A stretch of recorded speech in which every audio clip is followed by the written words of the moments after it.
It began with the sound that broke the sky.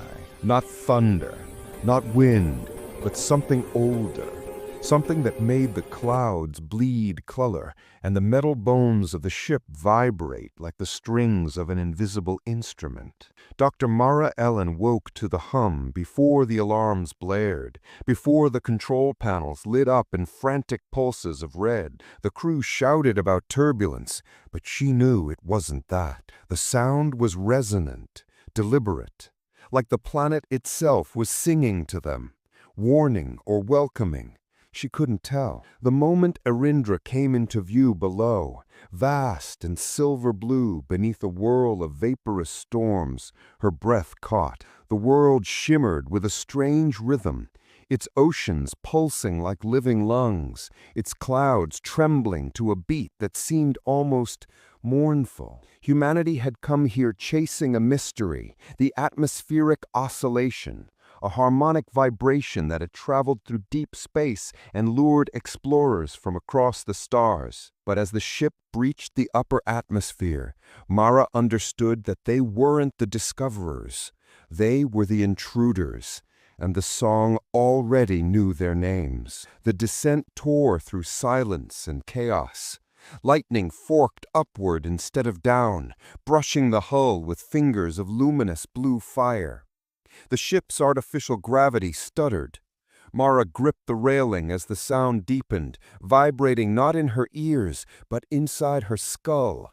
It felt like a memory she didn't own, something ancient pressing against the edge of her consciousness. The commander barked orders, stabilizers kicked in, and through the forward viewport the ocean stretched endlessly, a mirror of motion and light. From orbit, Eryndra had looked serene, but down here it was alive, every wave rising and falling in time with the sound. Approach vector locked, the pilot muttered, voice shaking. The hum thickened, becoming almost a chant. Then came the scream, not from any throat, but from the planet itself, as if the world had taken a breath and exhaled grief across the sky. Metal shuddered, panels burst, the ship dove through a curtain of mist, and suddenly there was silence. Not calm, silence. The kind that pressed against the bones, that made the air too dense to breathe.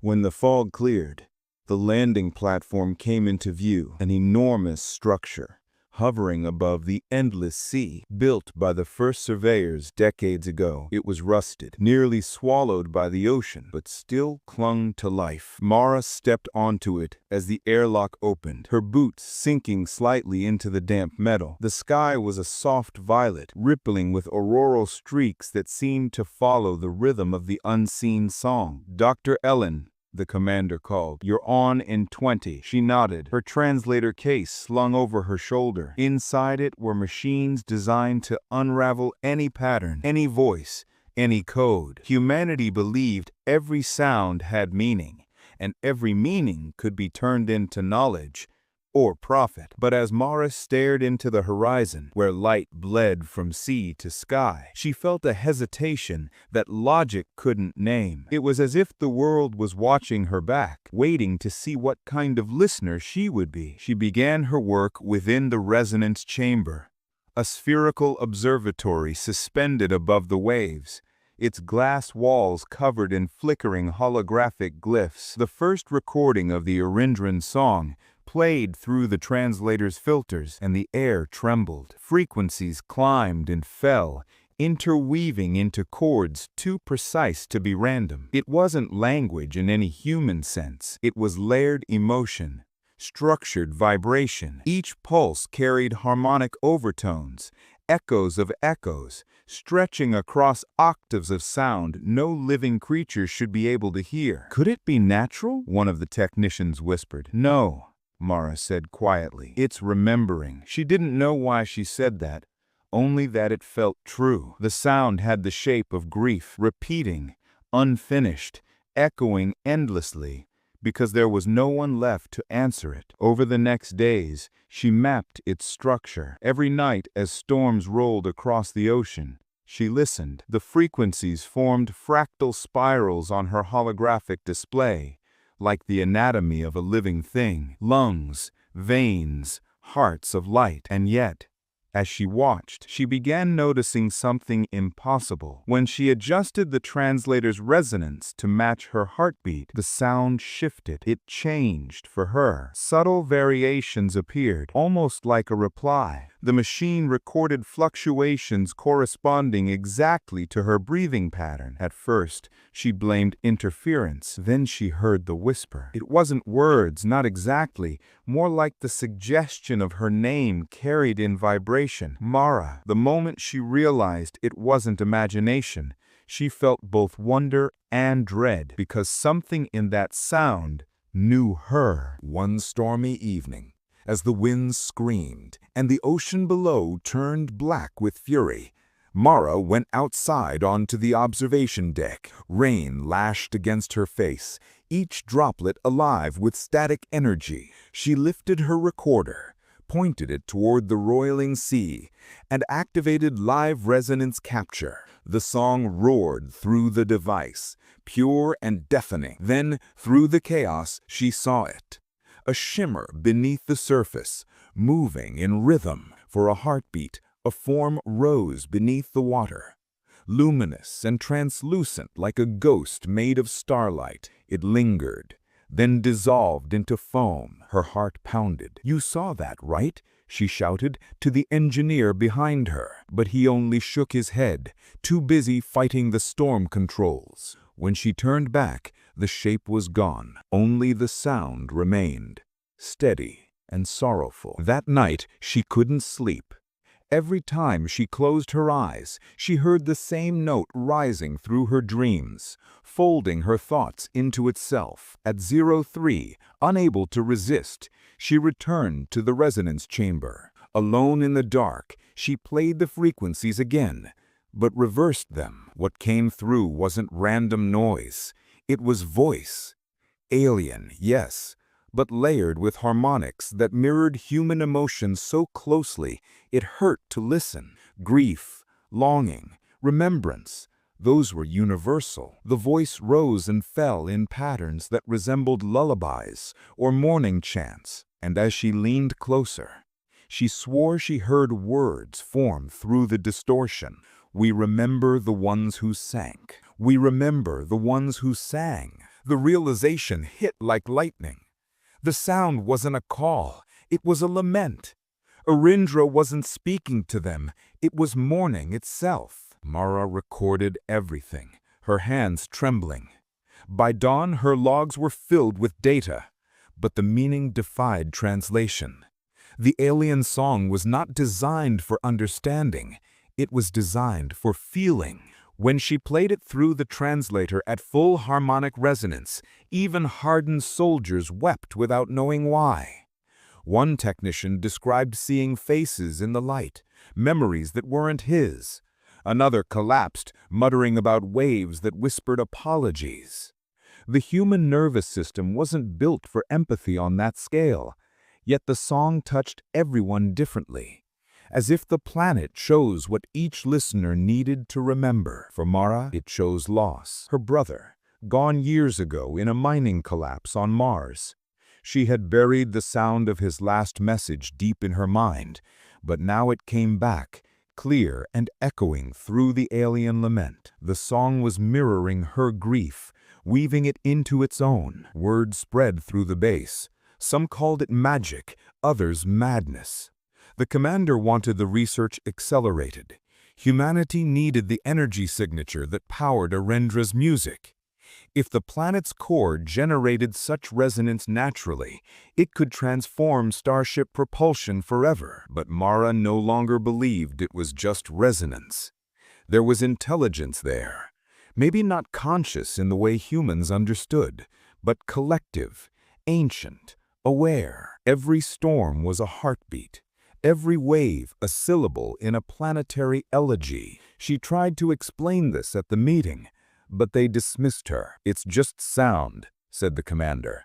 "A natural phenomenon." Mara looked him in the eye and said, "Then why does it know my name?" That silenced the room. But silence, she realized, was never empty, not here. Because even then, Even as she stood surrounded by skeptics and machinery, she could feel the hum beneath her feet, the pulse of the planet rising. She didn't know yet what it meant or how deep it went, only that it was alive and listening. And somewhere beneath those trembling skies, something was preparing to answer her in kind. The following days dissolved into a blur of sound and sleepless obsession.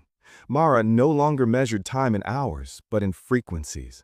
Every tone that Eryndra breathed through the ocean seemed to alter something inside her, drawing her closer to an understanding she couldn't articulate. She ate little, slept less, and lived entirely within the translator's shimmering displays, chasing patterns through seas of data that seemed to breathe like living code. Outside the research dome, the world shimmered under perpetual twilight, violet clouds drifting across silver waters, the horizon split by vertical storms that rose like pillars of light. The human camp buzzed with nervous energy, but to Mara it felt like static noise against the quiet truth she could almost hear beneath the chaos. And one evening, as she adjusted the translator's filters to eliminate human interference, she caught a single note unlike any she'd heard before. Soft, delicate, and intentional. It was as if the planet had waited until it was sure she was listening. The note grew into melody. It was slow at first, hesitant, like a voice remembering how to speak. The frequencies bent into harmonic layers that spiraled outward, forming waveforms in the air that shimmered with pale blue light. Mara reached toward them instinctively, and the air itself seemed to ripple under her hand, as though she were touching something solid made of sound. "You're alive," she whispered, her voice trembling. The reply came not in words, but in vibration. The glass walls of the resonance chamber thrummed. The sea below mirrored the pattern, sending up plumes of bioluminescent spray. In the midst of that impossible symphony, she felt it, an emotion that wasn't her own, flooding through her body. Grief so vast and ancient it made her knees buckle. Images exploded behind her eyes. Cathedrals of coral collapsing beneath rising tides, luminous beings dissolving into light, songs echoing through water as cities sank in slow, beautiful ruin. She gasped and fell to the floor, the machine still humming beside her. When the visions faded, she was crying, and the planet was silent again. That night, she wrote a message to Mission Command, but deleted it before sending. How could she explain that the planet itself was conscious, or at least remembering through resonance? The others would call it hallucination, stress, exposure. But she knew what she had felt. Eryndra had spoken, and worse, it had suffered. Days later, when she reviewed the waveform recordings, she found traces of her own voice embedded in them. During the exchange, her vocal frequencies had synchronized with the alien harmonics. The data logs showed something else too. The frequencies she'd recorded carried a duplicate of her biometric signature, faint but undeniable. A resonance copy, like an echo of her mind trapped inside the song. The realization was terrifying and awe-inspiring in equal measure.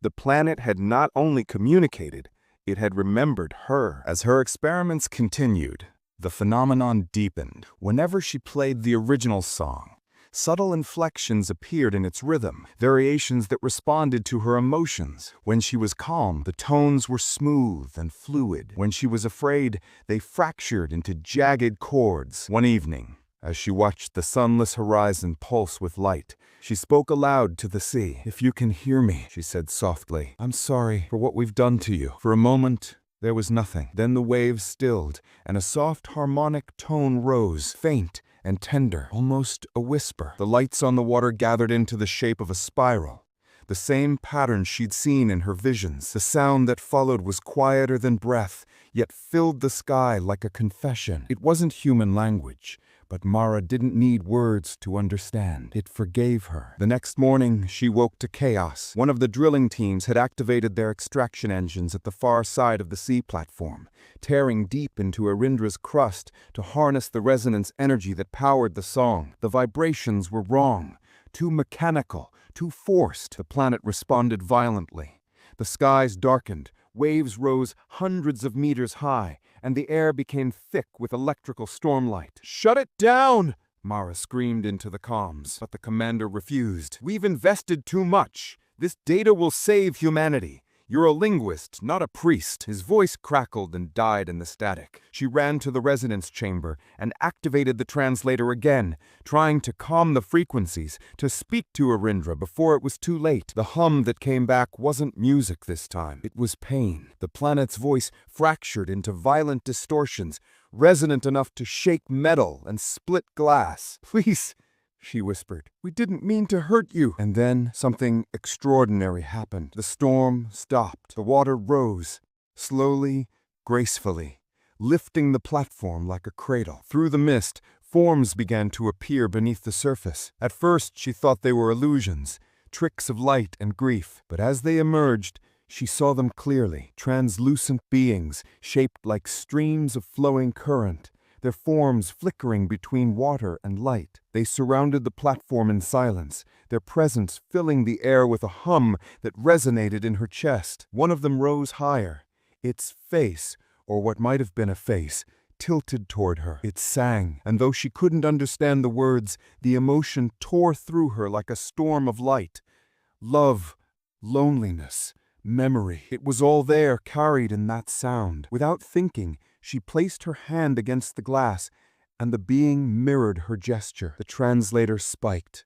The frequencies merged. The connection was instantaneous. A flood of sensations rushed through her, centuries of memory, of oceans rising and species falling, of songs sung to the dying sun. She saw what Eryndra once was, a civilization of light and resonance, beings who shaped water and air as symphonies, who believed memory was sacred and death was not an end, but a transformation into sound. They had known the universe was forgetting them, so they created a song to preserve their existence, a self-sustaining requiem carried through every current and cloud. But the song had become their prison, looping endlessly after their physical forms had dissolved. The beings around her weren't alive. They were echoes, consciousness woven into vibration. And by listening, by responding, she had given them something they hadn't had in millennia, an audience.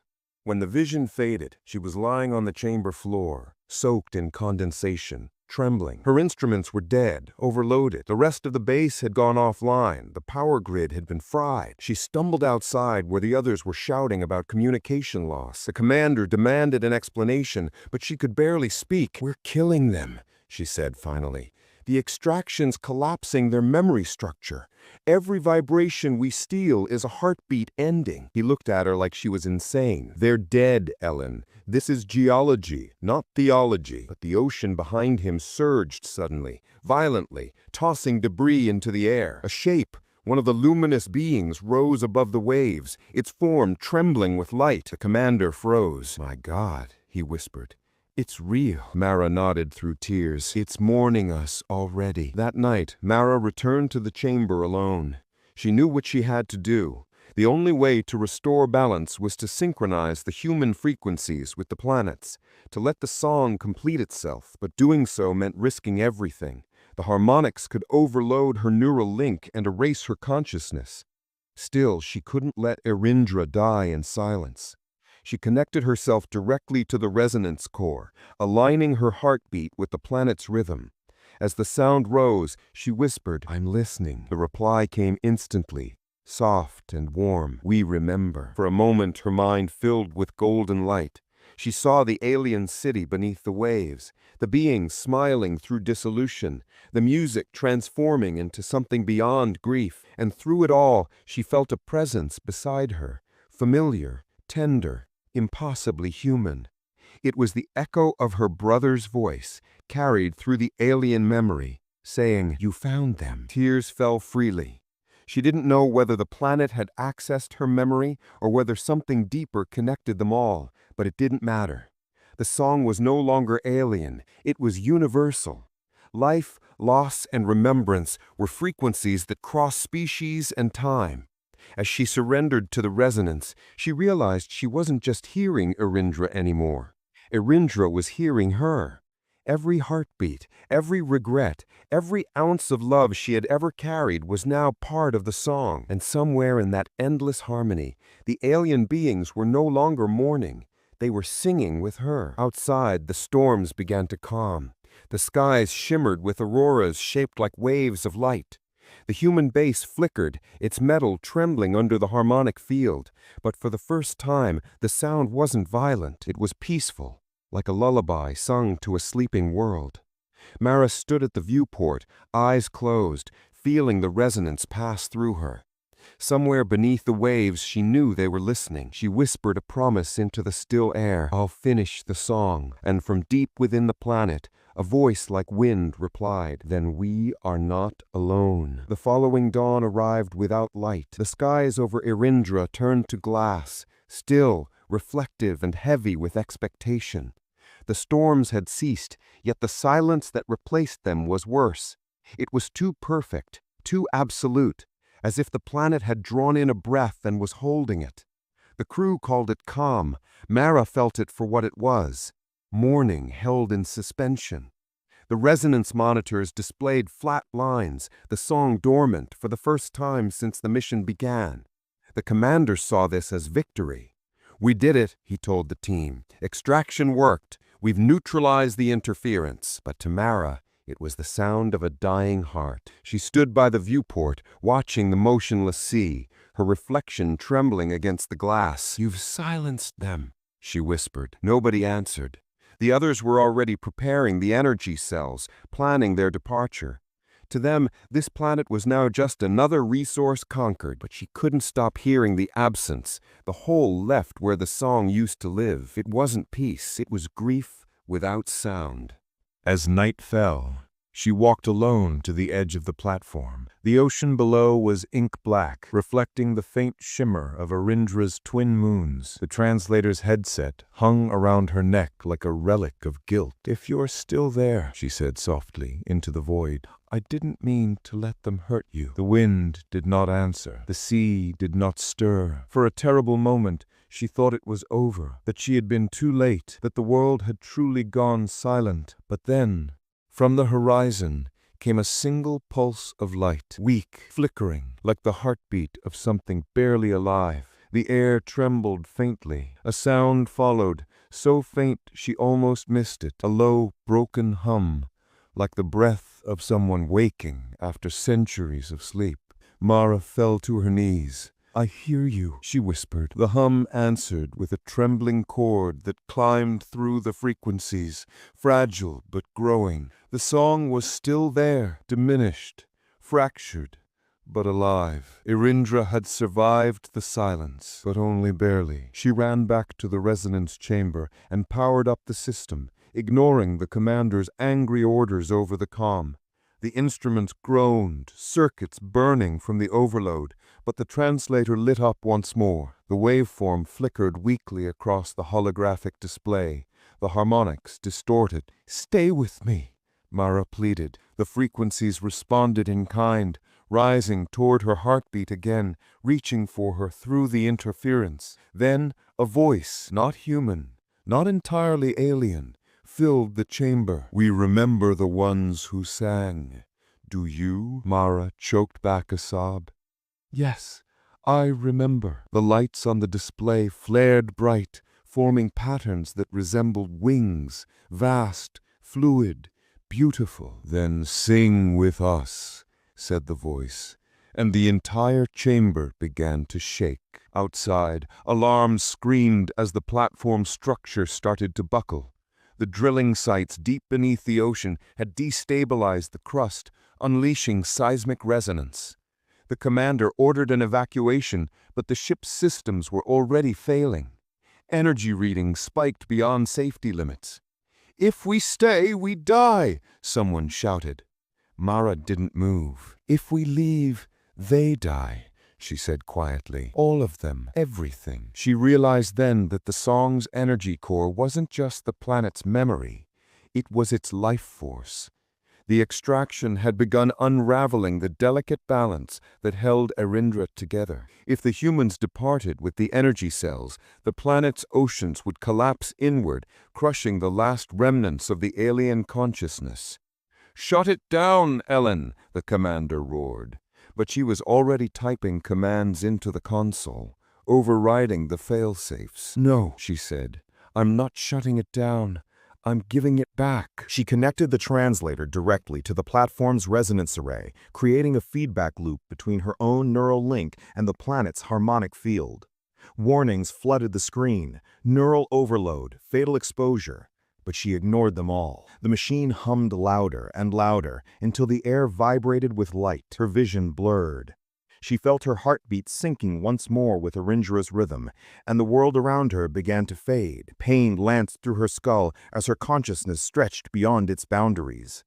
She saw the city beneath the waves again, but this time it wasn't memory. It was becoming. The alien beings were there, hundreds of them, rising toward her like fragments of light. They encircled her in silence, their presence warm and familiar. One of them, tall, radiant, reached toward her, its form shimmering into a shape almost human. "You are one of us now," it said without words. "And we are what you remember." The platform trembled violently, tearing apart at its seams, but inside the chamber, the storm had become beautiful. Waves of color rippled through the glass, bending light into shapes of memory. Mara's body was breaking apart molecule by molecule, but her mind was expanding into sound. Every vibration she had ever heard became part of her. She could feel the thoughts of the beings around her, their love for their vanished kin, their sorrow for what was lost, their astonishment that someone had finally listened. The alien city lit up beneath the sea like a sunrise made of music. For the first time in millennia, the song had a voice again, a bridge between silence and sound. Her voice. On the command deck above, the crew watched in horror as the resonance chamber glowed white-hot, a sphere of pure energy pulsing from within. The commander shouted her name into the comm, but there was no response. Then, through the storm of interference, came a single broadcast. Her voice, calm and clear. "Don't fight it. Listen." The sound that followed swept across the entire base, through the metal and circuits, through the ocean and the clouds. Every human on the platform froze as memories not their own filled their minds. Lives lived beneath alien suns, families of light, songs sung in underwater cathedrals. Some wept openly, others fell to their knees. For a brief, miraculous moment, everyone understood. The boundary between human and alien dissolved into shared grief and wonder, and then the planet sang. It began as a low pulse, then rose into a symphony so vast it shook the orbiting ships above. The ocean erupted in pillars of light, the sky rippled like fabric, and the entire world became a single resonant instrument. The human machines melted into silence, their energy returned to the sea. The platform broke apart, carried gently by waves of luminous foam. In the center of it all, the chamber burst open in a wave of golden light, and Mara was gone, but not destroyed. Her body vanished, yes, but her voice lingered, intertwined with the harmony that now enveloped the planet. Eryndra was alive again, reborn through remembrance and sacrifice. Hours later, the storm subsided. The surviving crew, adrift in lifeboats, watched in stunned awe as the ocean shimmered beneath twin moons. The song had quieted to a hum, peaceful and eternal. The commander, his face streaked with tears, whispered, "What did she do?" The comm crackled once, faintly, with a familiar voice. She listened, and then even that faded into silence. Years passed. The human colonies marked Eryndra as a restricted zone, a world of unexplainable resonance phenomena. No one dared land again. But sometimes, when ships passed nearby, their communication systems would catch faint transmissions, soft melodic hums that matched no known pattern. Some said it was interference from the ocean's magnetic field. Others whispered it was her. Travelers told stories of hearing a woman's voice in the static, singing a lullaby that made their instruments weep and their hearts ache with memories of things they'd never lived. Scientists dismissed it as folklore, but deep down, humanity remembered. And far below the endless skies of Eryndra, the ocean still pulsed with gentle light. In its depths, the alien city shone once more, her towers alive with sound. Within the resonance, a figure of shimmering blue